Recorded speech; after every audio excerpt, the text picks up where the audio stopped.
Could this be as simple as a case of cold feet and maybe the North Koreans getting a little nervous about giving away so much so early, or the global perception that they are? Who better to get a read of this than a woman who has visited the country, will be visiting the country again, Arizona Republican Congresswoman Martha McSally, a key member, by the way, of the House Armed Services Committee. Congresswoman, good to have you. Good to be on, Neil. Thanks. Yeah, I'm heading there next weekend, actually. I'm leading a congressional delegation. Be safe. I will. Well, what's going on here, you think? Look, it's hard to tell. It could be just some posturing and trying to show strength coming up to the summit. But we have also seen in the past, 1992 and 2000 and 2007, where they had a lot of nice words about moving towards more of a peace, and then it really ended up being nothing, and they backtracked to their normal oppressive, belligerent regime. I think President Trump. They have a history of lying. They have a history of lying, right? Okay. And so in this case, you talk about trust but verify. It's distrust and deeply verify. And we have a diplomatic opening that's historic. Certainly haven't seen in 65 years, thanks to the maximum pressure campaign by the Trump administration. But the hard work's in front of us. Capability, threat equals capability plus intent. And right now, capabilities are still there, as was just pointed out. And the words have changed a little bit, but the hard work is really in the front. But if Kim Jong-un is saying that I have no interest in meeting with my South Korean counterpart, I mean, do we still go to our wedding?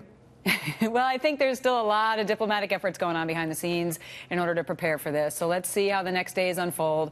They have an ongoing exercise that's going to continue to the end of the month. They have an Air Force exercise with our joint military exercise with the South Koreans. By the way, is there anything that we have been doing differently that would have prompted this response? No, we in fact delayed the initial exercise till after the Olympics in a goodwill, but they knew it was coming.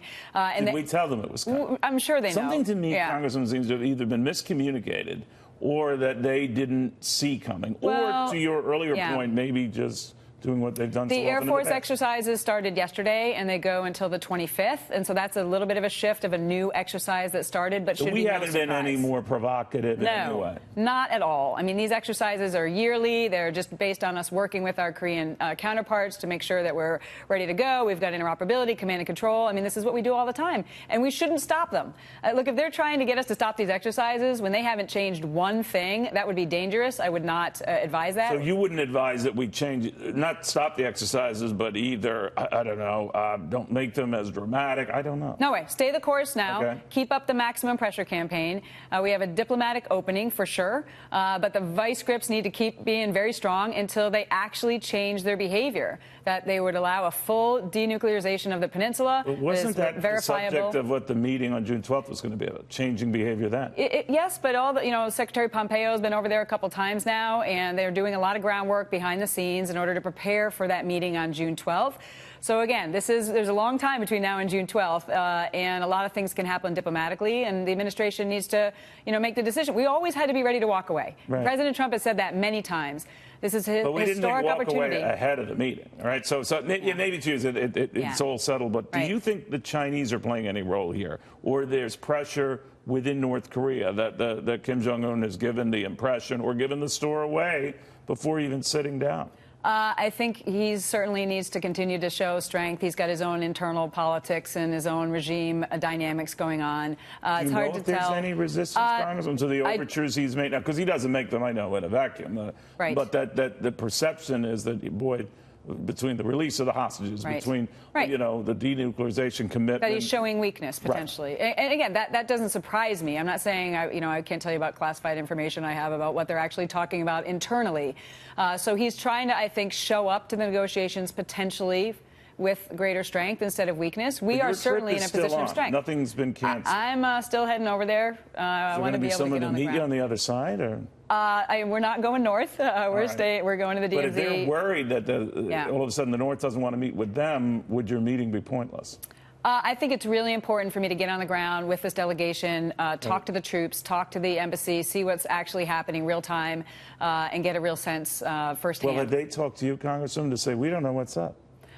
We've been talking about our plans for our trip, but we'll see when we get on the ground. All right. The president, of course, has been and making very clear to the State Department, we're still going. We don't see anything changing. Yeah. Is that official read the official read you think we should be responding? I think right now, again, this is just new news. We need to see what happens in the days ahead. And I think it's right to continue to plan towards June 12th. But we always have to be willing to walk away. And the president has been very clear about that. We are not giving away the farm. We have very clear objectives of making sure that no American city is going to be held hostage with a nuclear weapon by North Korea. We will use all elements of national power in order to stop that from happening, economic, diplomatic, and military if necessary. And he needs to change his behavior. He's got an opportunity. Let's see what path he chooses to take. Well, I've got you here. There's a bulletin coming in that the European Union is looking at efforts to salvage the Iran deal following our withdrawal. In other words, they have not joined us. That is England, France, Germany. Doesn't say anything about Russia and China on our backing away from that. But they're trying to salvage it. I don't know what that means. It's a crappy deal. We've said that all along. They've had 16 months in order to address these very real shortfalls of the sunset clause. In 7 years, they have a patient path to a bomb, that it doesn't address their ballistic missile development, and it doesn't address all their maligned activities and destabilizing activities, and they're the largest state sponsor of terror.